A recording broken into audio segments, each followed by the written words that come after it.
So that guide for visual artists is a piece that Felicity and I have worked on together a couple of years back to develop for musicians. And as you might know, there's certain things that are always the same no matter what you do in a database, and then there's certain things in a place like Wikidata where there's references that are specific to an art form. So if you're in the movies, you would be looking at IMDb, right? If you're in the performing arts, you might be looking to a database called artsdata.ca now in terms of additional identifiers to help folks to be unambiguously identified. And so in the visual arts, there's a range of identifiers that come with visual arts and artists. So that's something that's really quite important. So in updating that information, we basically just try to make sure that that is specific. People tend to respond better when they feel like a thing is about them. So all of the examples in the PDF are about visual artists. All of the ways that we kind of recut the information is really kind of targeting specifically visual artists, as opposed to musicians, which have different concerns, right? Anyway, so we'll talk a little bit in the presentation about what that document actually is intended to enable, and how you get to use it quite freely through through your work, and trying to empower people to get used to something like a Wikidata. If you've been to the site, you'll know how unexciting it can be, because it's just a bunch of fields and forms, and they're it takes a little bit to get used to it. So this how-to guide is basically designed to get people past that initial hump of what am I supposed to do here, right? Anyways,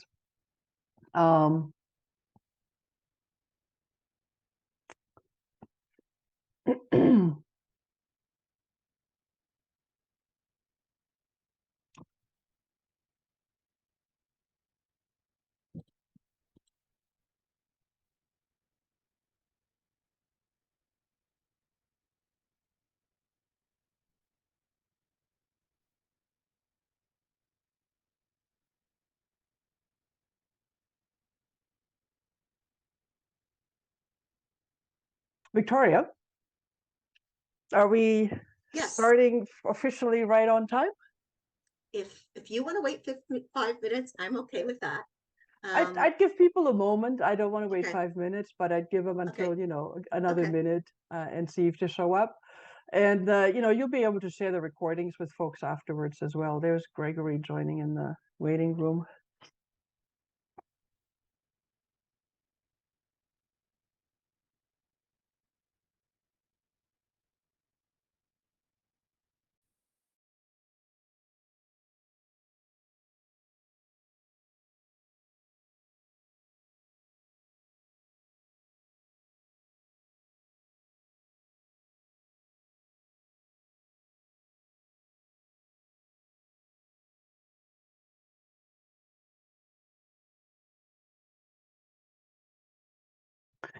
So folks are still coming in here, so we're just going to give it another moment before we start in the substance of the presentation for today. I hope that you're seeing a presentation screen alongside perhaps with your colleagues. In terms of using Zoom, everybody is able to sort of adjust whether this is in full view screen for you or whether you can minimize that as well. So in your controls at the top of the page, you should be able to find a spot where you can get out of full screen mode. Whenever somebody shares a file on Zoom, it tends to take over your world for a bit until you change that again. I also usually have the gallery view, which doesn't give me everybody, but it gives me at least a range of folks. So I don't feel like I'm working in the void here. So those are some choices that you have as well in terms of accessing the side panel, so we can still see folks other than just a speaker. You'll get a lot of exposure to me today. But I typically find that everybody in the room has expertise to share as well. So we have a few ways to do that. One of them is that you can raise your hand. So because I can't see everybody in my view, it's useful. There's a little raise your hand function that should show up on your screen. Or if there's a small enough group, you can always just unmute yourself and butt in. That's actually quite acceptable. The way that this presentation is going to work, I'm going to be sharing some information with you around search engine optimization and Wikidata specifically. So trying to explain the continuum a little bit better. And then in the second half of what we're doing is we'll have an opportunity to break into, breakout sessions. So as folks are showing up, we'll see how many people are here at that point in time, but it'll give us an opportunity to work in much smaller groups a little bit further, and we'll get to what those breakouts are going to be. We're shortly after afternoon now, so if people are coming in from here on, they'll just catch up where we're at. But I think we'll dive into the substance of what we're here to talk about today. Thank you so much for joining. Thank you so much, Victoria and Nav, for inviting me into your project and into your process. This is part of a much larger series of sessions that happen on the first Wednesday of every month. We're in October now, so I get to talk, as I say, I get to talk about search engine optimization and Wikidata. There'll be several other sessions happening over the next few months as part of this as well.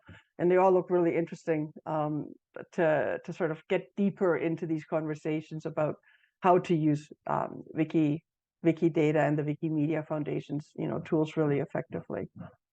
I also want to acknowledge where I'm joining you from. I actually live in Whitehorse, Yukon. And I'm very grateful to live on the traditional territories of the Ta'an Quechan Council and Kwanlundan First Nation. These are self-governing nations here in the Yukon that have modern treaties. So it's a very different framework than what most of us are used to in Canada. These agreements were struck based on a thing called the Umbrella Final Agreement that was signed in 1993 after about 20 years of negotiations between all Yukon First Nations and the governments of Canada and the Yukon. Many of you will be in different parts of Canada and may have other histories and other acknowledgements that you ordinarily do. I tend to obviously focus on the people who are sharing their land with us here in the Yukon. What I want to do is sort of draw a connection for us in terms of how the web works today and the importance of Wikidata as part of the ecosystem of linked open data. One of the things that is very, very true is that the web today is nothing like the web in 1994 or 2004 or even in 2014. As you may have realized, most of us are using the web now on these little mobile devices. That changes how we design pages. Social networks, social media networks have become very dominant in sharing information with each other. So there's a lot of different dynamics that come out of that. The dominance of video as opposed to text is significant. The other really sort of momentous change that's happening is this idea of voice-based virtual assistants and AI-powered tools. One of the implications of that is that many of us are now using the web without seeing it.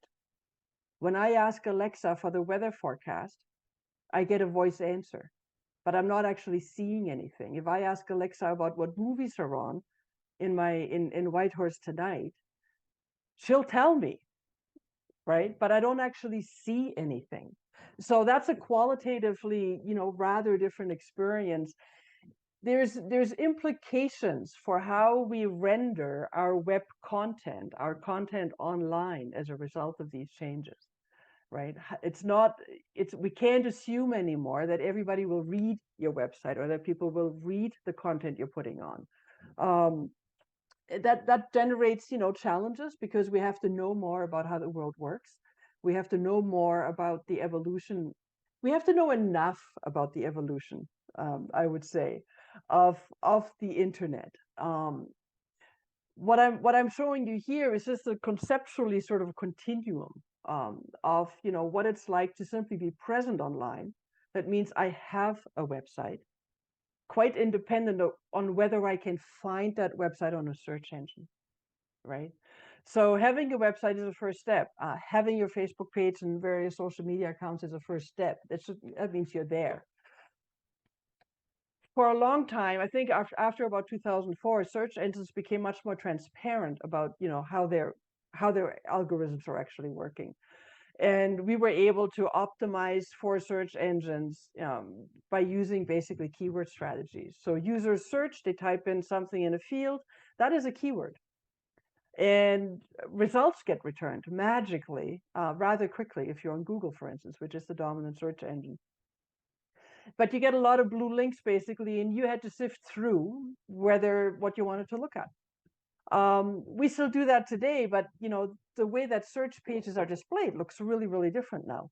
One of the things that's qualitatively different is you're now looking at answers. So when I'm doing a search for what's on tonight in Whitehorse, or what's on tonight in London, Ontario, or what's on tonight in London, UK, I'm actually getting answers from Google. That is qualitatively different. And it's now possible to, for instance, if I'm looking for events, it's now possible that I could click all the way through a ticket purchase without ever having seen the website of the event owner. I can actually see all of that on Google, right? So qualitatively, when a search engine starts to give us answers, that is a very different thing than a search engine giving us search results. And this leads me to, how are these answers generated?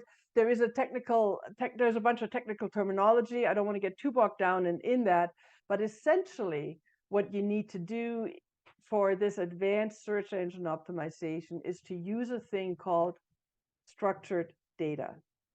And the kind of structured data that we use and the sort of nomenclature that comes with that comes from schema.org. So schema.org is simply a partnership of search engines. They have decided, one way to describe that is they've decided what fields should be called in your information. So those fields become consistent across all of our websites, and then it becomes something that search engines can actually understand. Understanding is a qualitatively different thing from simply stringing a bunch of letters together and deciding that DOG means dog and a dog has 4 legs, and they're come in different breeds and things like that, right? Understanding is a little bit more than DOG means dog. It's really about understanding that if you have an event, the number 32 might be a ticket price. It might be part of an address. I have to actually name those things very specifically. So the structured data thing, while it seems really technical, at the end of the day, it's actually simply a way to organize information in a consistent way that has been agreed upon for the purpose of giving us a chance to show up in answers on search engines. And if you don't use that today, you're going to discover quickly that you're just not going to show up as easily anymore. Structured data also is what underpins Wikidata. So Wikidata is basically a linked open directory, but the reason why it works is because the data on Wikidata is quote unquote structured. Okay, so what that means is that every field has a piece of metadata attached to it that specifically defines that field, and that can then be used to generate other information in other places. And by making that open, it allows others to link to that and to sort of reuse that information in a whole bunch of different ways.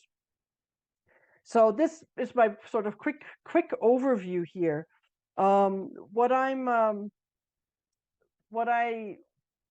going to get out of share screen for a moment here. What I want to make sure of is that sort of this basic narrative actually makes a little bit of sense to you. So if there's any questions or you need any clarifications, do feel free to raise your hand and let me know if there's anything to clarify. One of the pieces, so until you do that, I'm just going to keep on going here. One of the pieces that's important to understand in terms of the web content you create, you now have 2 audiences. You have the human reader or the human viewer, but you also have machines, whether those are search engines or whether those are these virtual voice-based assistants, or whether those are some AI tools that somebody is, thinking up in the world right now. Those are machines that are also using your content. And you may or may not be aware of that. You may or may not know that that's happening, right? And they will remix that content for their own purposes. So I want to share with you briefly some implications around that for you. So for instance, when you do web searches for different kinds of information, I just want to show you the implications of the benefit of what it means that Google gives you answers. So I'm just going to share my my actual screen with you here for my web browser. So you can see my search here is for Canadian female painters. And what you need to pay attention to is this area at the top where you see all of these images. That's a carousel, right? Those are answers that Google is showing us. Canadian female painters. I didn't even say famous. I just said Canadian female painters. So three parameters, right? And you see that there's a whole bunch of blue links underneath it here. But then you also see this others want to know section. All of these pieces are using structured data so that allows Google to generate what they call rich snippets answers. And what's no longer happening as much, and you see a whole bunch of different websites once you go down below, right? But the first thing that happens here is we get this really cool carousel, and if you click on any of these items, we're still on Google, but we're getting this extraordinary amount of information about, let's say, Emily Carr, including artworks. There's a tremendous detail about where you can see her work. You can see her artworks. What's important here is Google is showing us this information using what they call their knowledge graph, their background database.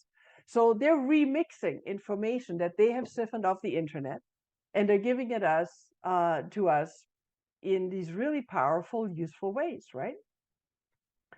If I had a contemporary, if I was on a contemporary artist's website, or if I did a search for a contemporary artist, let's say Amber Wellman, I get this kind of presence. Looks very similar, but one of the things that you might notice, and I'll just have to minimize this a little bit on my screen.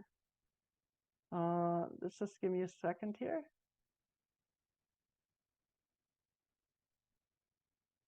I'm going to use this by scrolling a little bit more.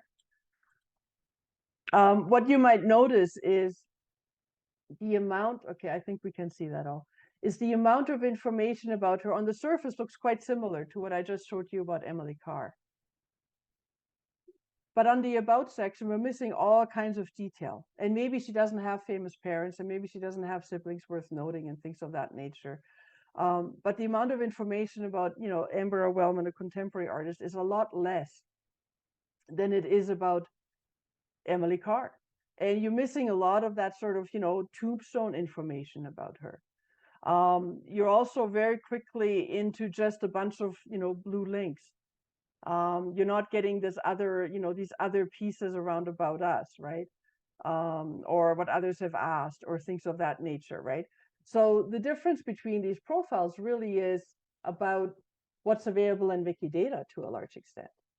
And the information that we're seeing there is much more specific for Emily Carr, or for even Ken Monkman, another famous more contemporary visual artist. So these are pieces that become really, really important to understand when we work in a thing like Wikidata. The use of that information isn't really about Wikidata. It actually happens on Google, and it happens in Alexa and Siri and all of these other tools that give us, valuable information about topics that we're interested in. And they will be able to do that because when we use structured data in a place like Wikidata that's based on structured data, or we put structured data on our own websites, right? That becomes part of that remix.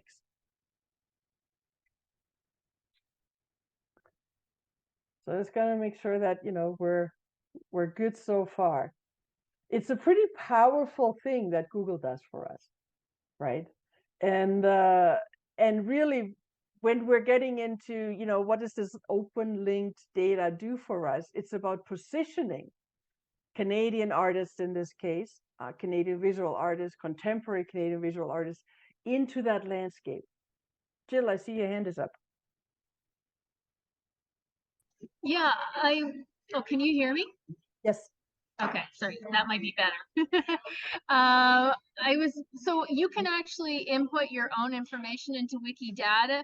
You don't need, it's not like Wikipedia where someone else has to fill it in.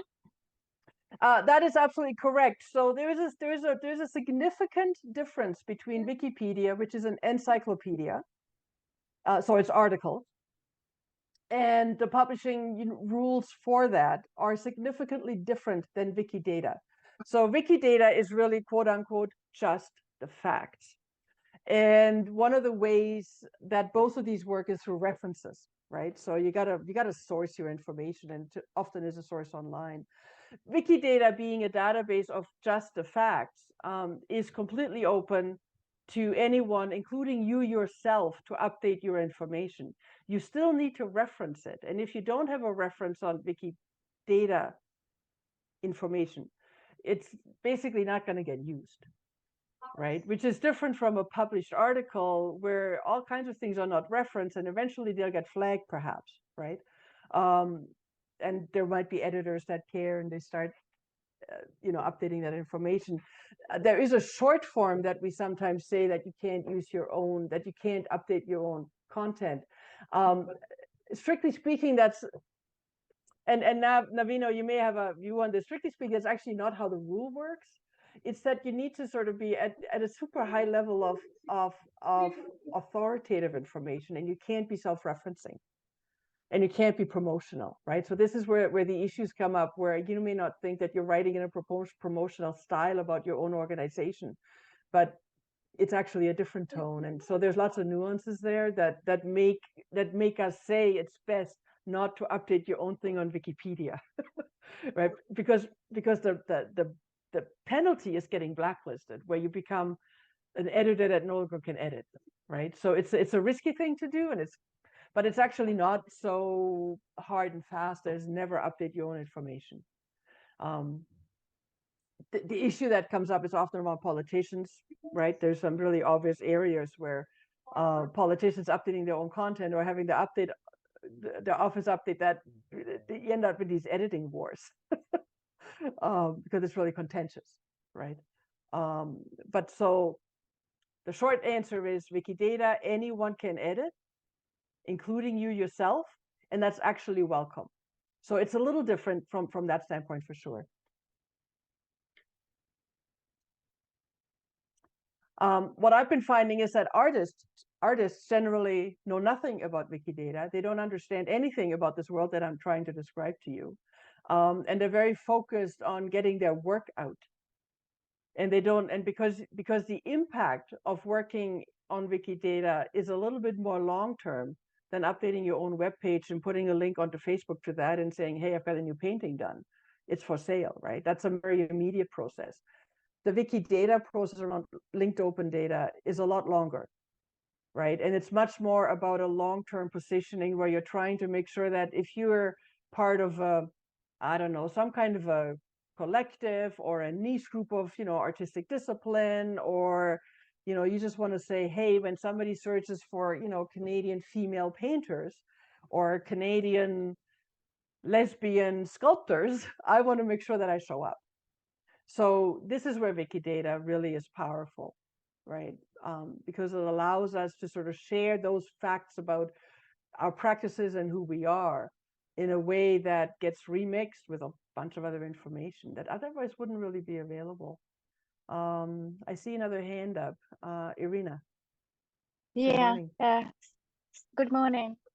I have a question. I tried to do Wikidata article about one prominent Ukrainian female artist, and but I got message that she is not notable enough, but she is, and how to prove? She had a publication about her art was publication in Ukrainian newspaper, in reliable newspaper. Yep. But still it's not enough. And what is what kind of notability, what kind of identifier should be Yep. used for modern contemporary artists? Which painting are not in museum, maybe. Yeah, but Yeah. they are amazing artists. Yeah, thank you. Yeah, notability is a problem. It's actually not particularly difficult. The definition that you need to pay attention to is, I will look this up specifically. It's actually a piece that we added to the guide that we developed. And the way that, I'm just going to share this briefly with you. The way that, where is my PDF?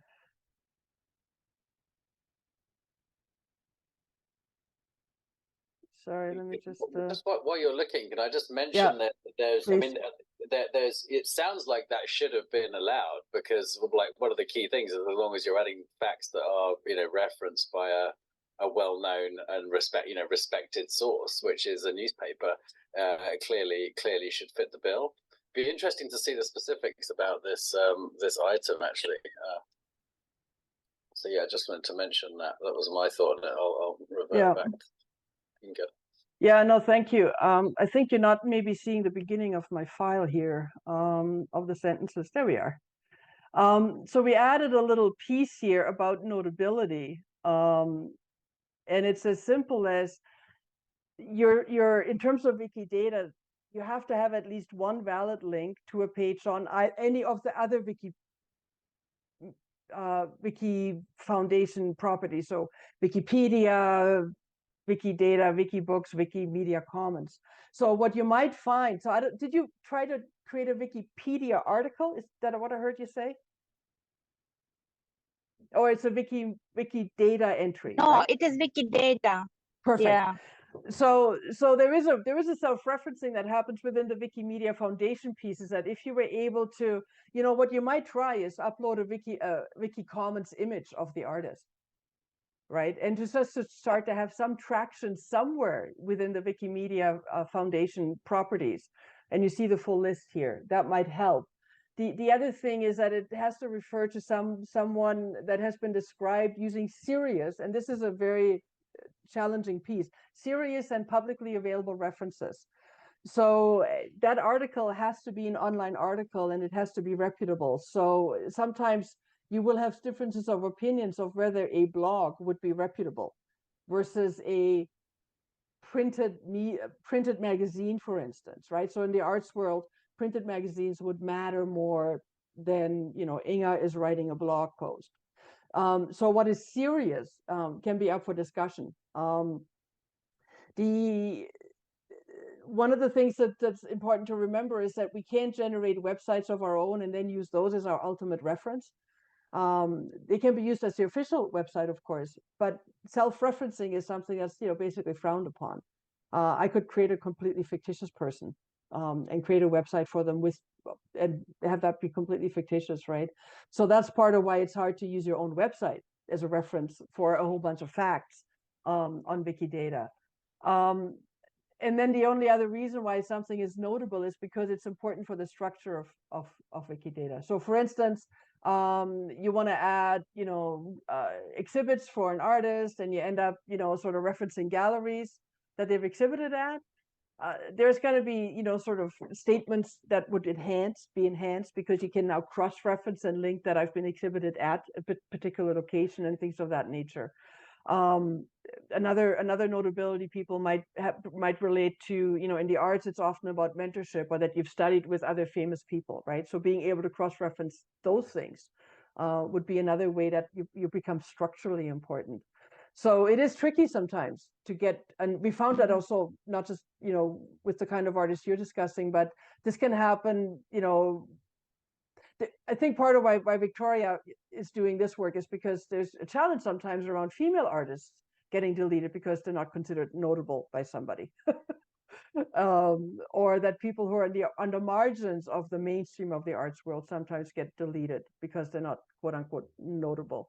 But it's not necessarily because they're not notable, it's because there's a systemic problem with how some of us are regarded, right? And that's something that requires active and continuous work.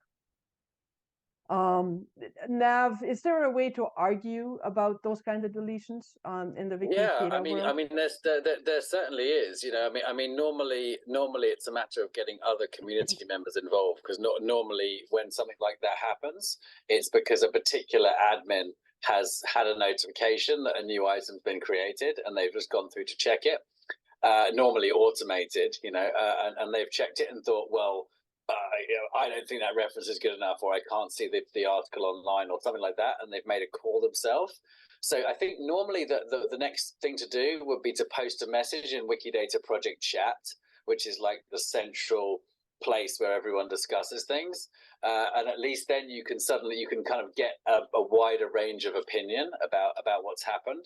And I think if you still don't really get much engagement and you only end up with a couple of people talking to you, then the next step after that is probably sending an email to the Wikidata mailing list, which goes out to everyone. And quite often that will actually lead to quite a thorough discussion and a lot of opinions about whether it was correct or not. But it sounds heavy-handed. Generally, the bar in Wikidata is much lower than Wikipedia, because people understand it's like an entry point where you can sort of get, you know, if there's something online. So maybe if we have some time at the end, we can have a look at the specific example and see if we can maybe piece together. The other thing I wanted to mention was that we have someone joining us from the Art and Feminism group. And the Art and Feminism group on Wiki has done a number of workshops with institutions to raise the profile of women artists as well. So I want to point out that she's in the room too. So we usually go at 12:30 to the breakout rooms. Inga, do you have one more thing you want to talk about before we go to the breakout groups? Just one, and it relates actually to Irina's question in the strangest way. One of the things that we've been really interested in is this notion of elevating artists that are often not elevated. And one of the groups of artists that I have a personal interest in certainly is people who are part of the lesbian, gay, bisexual, transgender community. And one of the pieces that happens when we decide to elevate artists, sometimes the identification, the gender or sexual orientation identification, can become incredibly contentious.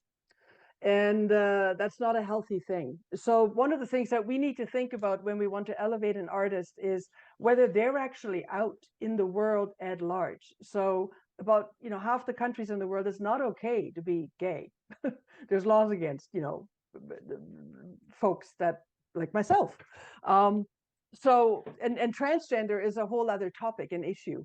So as editors on Wikidata, elevating an artist in the LGBTQ community may mean that we want to represent them in terms of the gender identity or the sexual orientation that they themselves identify as. But that may or may not be fully in the public domain. There needs to be thoughtfulness that we exercise as editors about how and whether we're disclosing information about somebody. In Wikidata, everything has to have a reference. So it's it can feel unambiguous, but it's not. And sometimes, you know, when we go enthusiastic on that, it can generate some issues.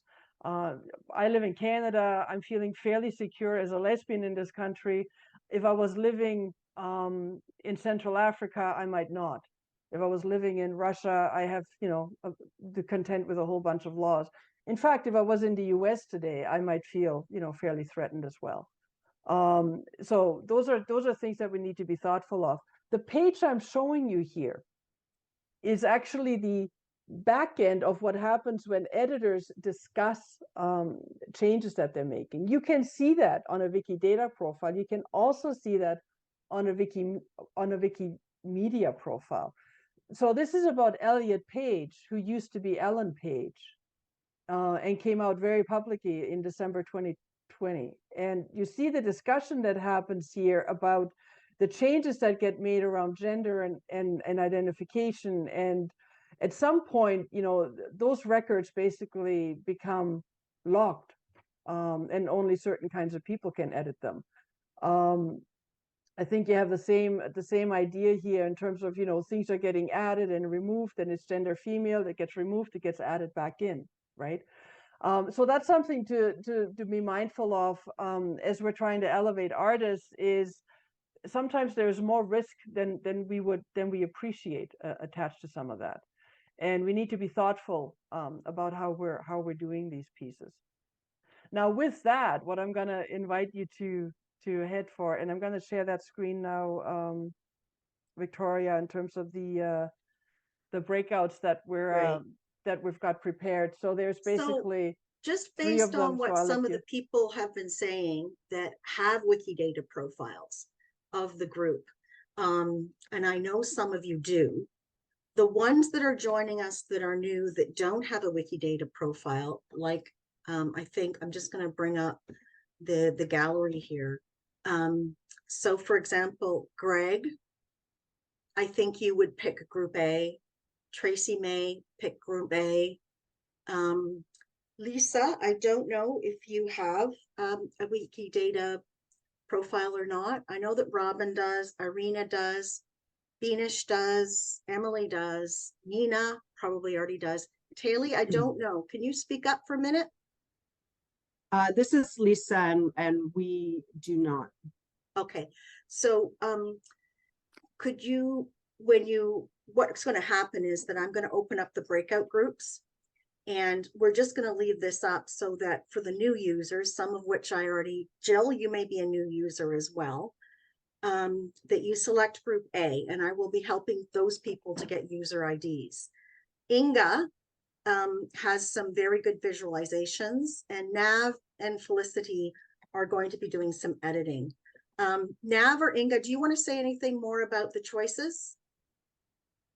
No, from my standpoint is, if there's some specific questions, or, you want to continue the sort of, just a information sharing type conversation, come join my group. And if you want to actually get into being on Wikidata with Nav and Felicity, you can actually do some things in the database itself. So I think those are the choice points. All right, we're going to open them now, and we'll see you soon. Just going to close this screen. I'm going to just stop sharing my screen so that we can actually see the pop-up when you do it.